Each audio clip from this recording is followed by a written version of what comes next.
Dans cette grotte, il y a une pierre qui indique la venue d'Armageddon. Il grandit, et lorsque la pierre touchera le plafond, la fin du monde se produira. Quand j'étais enfant, la pierre était aussi grosse. Et maintenant, c'est beaucoup plus grand. Il ne reste donc plus beaucoup de temps. À vrai dire, cet endroit est à la fois fascinant et effrayant. Je voulais regarder la pierre qui était censée prédire la mort de l'humanité, alors j'ai demandé à un pèlerin local d'être mon guide dans la grotte. Es-tu aussi soufi? Oui, je suis allé à la grotte plus d'une centaine de fois. Vous devez en savoir beaucoup sur cet endroit, alors faites-nous visiter. Allons-y. Avez-vous le temps? Oui. Super. L'entrée de la grotte est là-bas. Et ici, le passage souterrain a commencé. Les légendes disent que les gens pouvaient faire un pèlerinage de cette grotte jusqu'à la Mecque. Mais tout ici est fermé de nos jours. Donc, selon la légende, il y avait ici un tunnel menant à l'Arabie Saoudite. Nous avons enfin atteint l'entrée de la grotte. Les habitants croient qu'il y a une pierre magique spéciale dans cette grotte qui peut prédire la fin du monde. Nous sommes donc invités à la grotte dans laquelle beaucoup de gens sont entrés, mais tous n'en sont pas ressortis. J'espère que nous pourrons entrer et sortir. Nous réalisons qu'il va être très difficile de filmer à l'intérieur de la grotte. J'ai donc besoin de caméras supplémentaires. Sacha, allez. Une. Les spéléologues Dima Komarov, Sacha Dmitriev et notre guide Marc sont prêts pour l'expédition. Allons-y.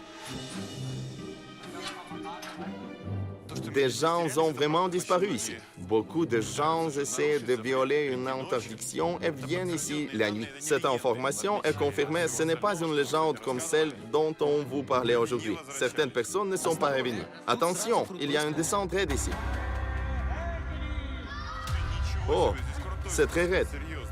Ça l'est vraiment. Sacha est en train de tomber. Ne vous pressez pas, s'il vous plaît. Voilà. Je ne sais pas comment les femmes arrivent ici. C'est dur et risqué même pour un homme. Une corde ne suffit pas pour assurer votre sécurité.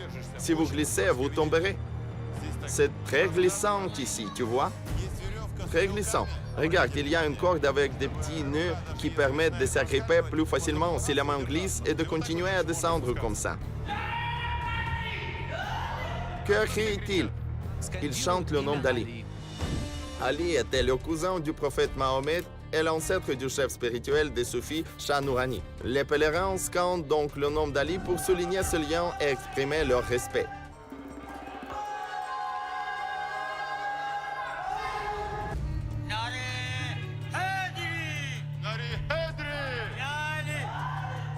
Il faut être très prudent, car c'est glissant et humide ici.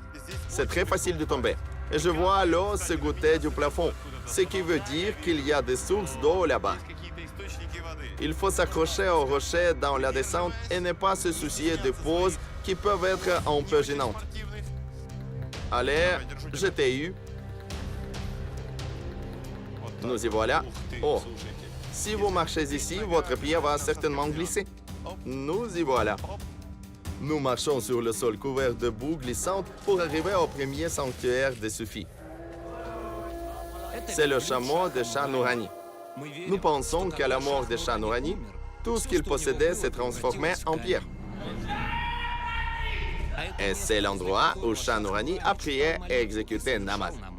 Mes amis, il y avait vraiment des ascètes, des gens qui ont quitté la civilisation pour se rapprocher de Dieu et se consacrer à la foi.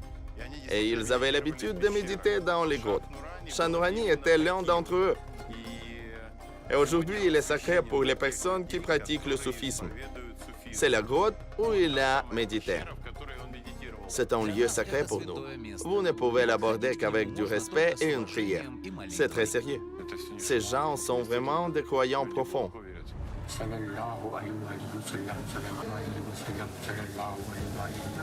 Sacha et moi avons continué car nous ne voulions pas distraire notre guide. Nous avons convenu de nous rencontrer au même endroit. Voici un autre chemin, mes amis, et je vais essayer de monter maintenant. Il y a aussi une corde pour empêcher les gens de tomber, et je pense que cette corde mène à un endroit très intéressant. C'est peut-être là que les gens disparaissent. Voyons voir. Accroche-toi à la corde, Sacha, tu ne dois pas tomber. Il y a une autre grotte. Je vais monter là-haut. Voir, il y a un mélange de boue et d'eau sous mes pieds. C'est très humide, glissant et chaud ici. Je vais allumer une lampe de poche pour voir s'il y a un endroit où une personne peut se perdre. Au moins 4 personnes ont déjà disparu. Il doit y avoir un passage ici. Essayons de le trouver. Selon les légendes soufis, les tunnels souterrains qui débutaient dans cette grotte menaient à la Mecque en Arabie Saoudite. Ils ne doivent donc pas faire moins de 3000 km de long. Si c'est vrai, il y a vraiment beaucoup d'endroits où se perdre ici. Mais notre guide a dit que l'entrée de ces couloirs souterrains ont été bloquée depuis longtemps et que seules quelques salles de la grotte étaient accessibles. Vérifions. Je laisse Sacha Dmitriev passer en premier. Wow, il y a un passage. Sacha, nous avons trouvé un passage secret. Il y a aussi des escaliers. Il n'est pas difficile de se perdre ici. Montons, d'accord. Vous êtes plus susceptible de vous cogner la tête ici que de vous perdre. Vous devez donc être prudent. Il y a des tapis qui traînent. La corde est censée vous protéger, mais ce n'est pas le cas. C'est assez inutile. Si vous dérapez, vous glisserez une dizaine de mètres plus bas. Oh, je vois les escaliers. Qu'est-ce qu'il y a d'autre? Une salle. Une salle? Oui, c'est énorme.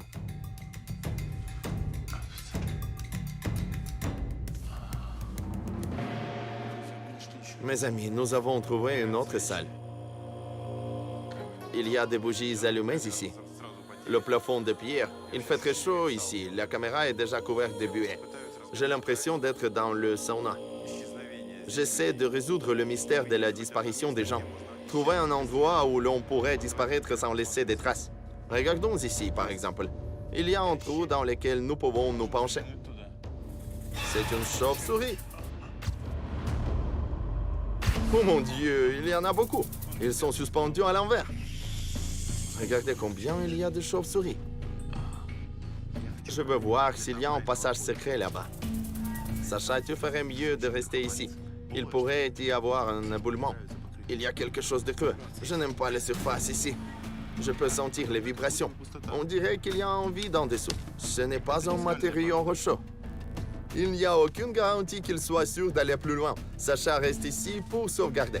J'ai l'impression qu'il y a un vide à l'intérieur du rocher et ça me met mal à l'aise. Mais la seule façon d'avancer est de passer par cette petite scission avec les chauves-souris. Une impasse, mes amis. Je ne peux pas aller plus loin.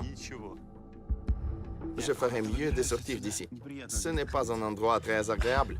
Sacha, descendons maintenant. Cet endroit est vraiment dangereux. Même s'il a l'air plutôt inoffensif.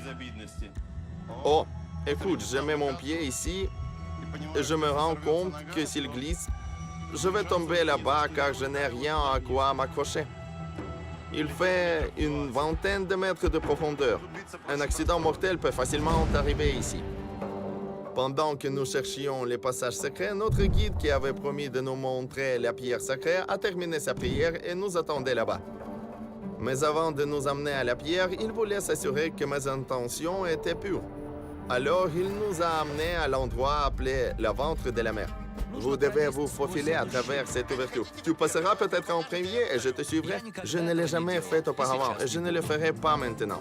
On dirait que les autres soufis ne sont pas impatients de se faufiler à travers cette ouverture comme notre guide. Bonjour, dites-moi, connaissez-vous la légende de ce lieu? Oui, je le sais. Ils disent que si vos pensées et vos intentions ne sont pas pures, vous pouvez rester coincé ici. Est-ce vrai? Oui. Vous êtes venu ici avec de pures intentions? Oui, bien sûr. Vous ne devez pas avoir peur alors, allons-y. Acclamé par la foule, le premier volontaire essaie de se faufiler à travers l'étroite ouverture entre les deux blocs de matériaux rocheux.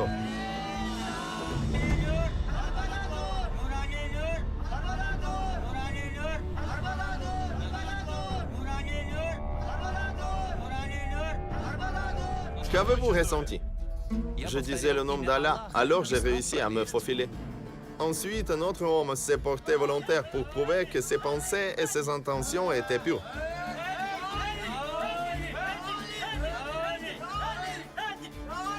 Comment vous appelez-vous? Zenulab. Que ressens-tu maintenant? Acha. Acha, très bien. Mais seuls les musulmans peuvent le faire, n'est-ce pas? Non, n'importe qui. Voulez-vous dire quelqu'un qui est prêt à prouver que ses intentions dans la vie sont pures et justes? Oui. Je suis venu dans cette grotte en essayant de découvrir ses secrets et de vous parler de cet endroit unique. Est-ce une bonne intention? De plus, je ne suis pas soufi et je ne pratique pas l'islam. Je me demande si je serais capable de sortir de ce soi-disant ventre de mer. Mais je n'ai pas le choix. Je dois le faire pour ne pas offenser ces gens. Eh bien, mes amis, il est difficile de décrire les sensations ressenties lorsque l'on vérifie les légendes que l'on vient d'apprendre dans l'obscurité, acclamées par la foule des pèlerins, essayant de se faufiler à travers l'étroite ouverture entre les rochers. Logiquement, vous comprenez que tout ira bien, mais l'atmosphère du lieu vous touche. Quand j'étais à mi-parcours, j'ai même eu l'impression d'être bloqué.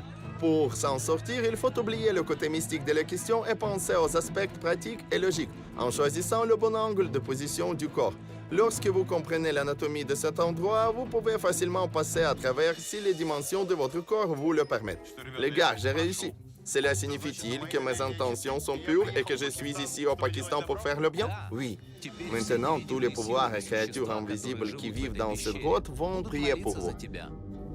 Eh bien, et que dira notre nouveau guide? D'accord, j'irai aussi. Oh, il le fait sur un défi maintenant. Dès le début, il ne voulait pas passer par le ventre de mer. Il était effrayé. Pourquoi? Mais après ma tentative réussie, il a décidé d'essayer.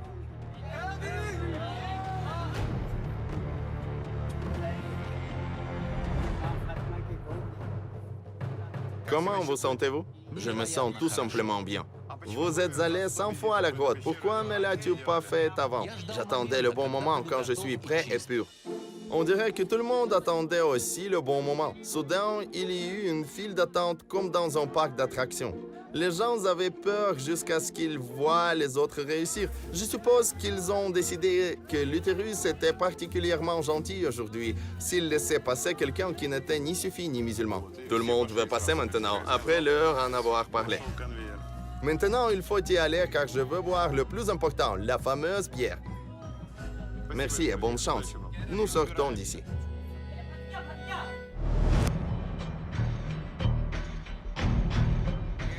C'est la pierre d'Armageddon. Regardez, mes amis, c'est la pierre. Les gens ici croient que lorsqu'il touchera le plafond, et il semble que cela arrivera bientôt, le monde prendra fin. Approchons-nous. Fais attention. Il est extrêmement difficile de marcher ici.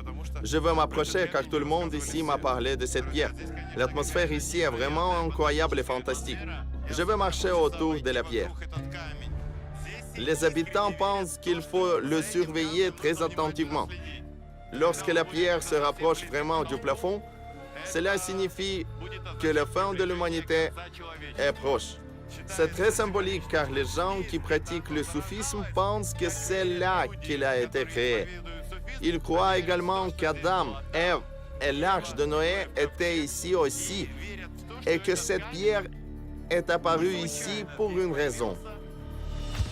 Cette pierre de la grotte Lahut Lamakan n'est pas le seul pronostic de la fin du monde.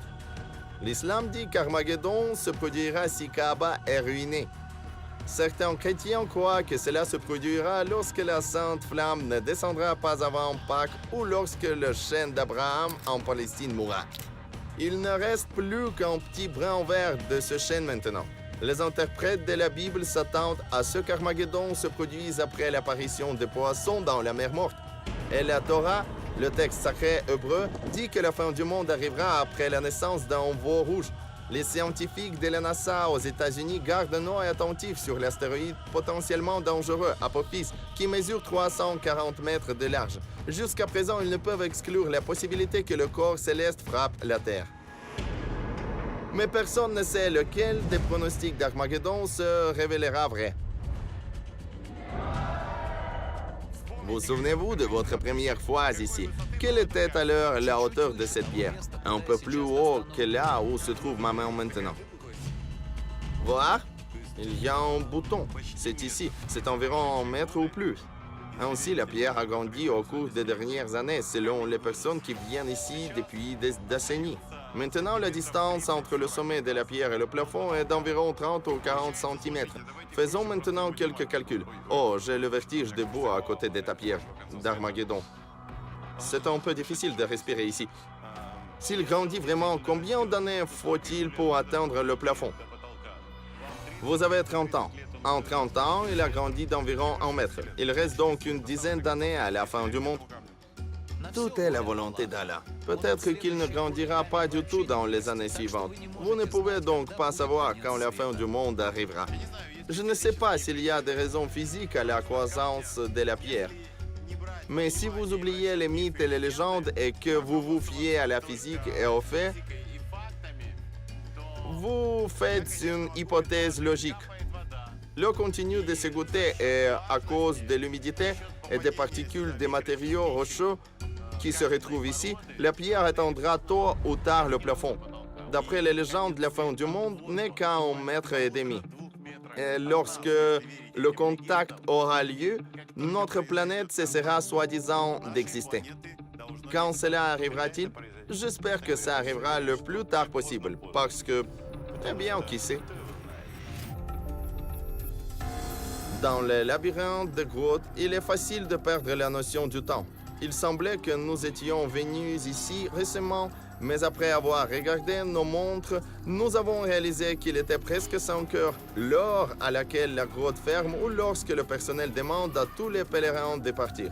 L'explication est également liée au mythe. Ils disent que vous pouvez disparaître la nuit. Mais peu importe si nous y croyons, nous devons nous dépêcher car il y a un autre endroit incroyable et nous devons y arriver. Il est donc temps de partir. Mais même si vous êtes pressé, vous devez être très prudent ici. La surface est glissante comme de la glace, un pas négligent et les conséquences peuvent être très tragiques. Nous étions encore loin de la sortie quand nous avons entendu le coup de sifflet. C'était un signal pour que tout le monde sorte. Enfin, nous avons vu les pèlerins devant nous. Le son du sifflet signifie que tout le monde doit quitter la grotte car il n'est plus sûr de rester ici. Assalamu alaikum. Alaikum assalam. Comment t'appelles-tu? Oumar Shah. Depuis combien de temps travaillez-vous ici? 40 ans. Dites-moi, s'il vous plaît, j'ai souvent entendu parler de gens qui sont venus ici mais qui ne sont jamais revenus. C'était il y a longtemps. Et maintenant, vous devez me suivre. Il est temps de quitter la grotte. Quel âge as-tu? Environ 75 ou 76. Regardez-le. Il a 75 ans, mais il est en forme comme un jeune de 20 ans.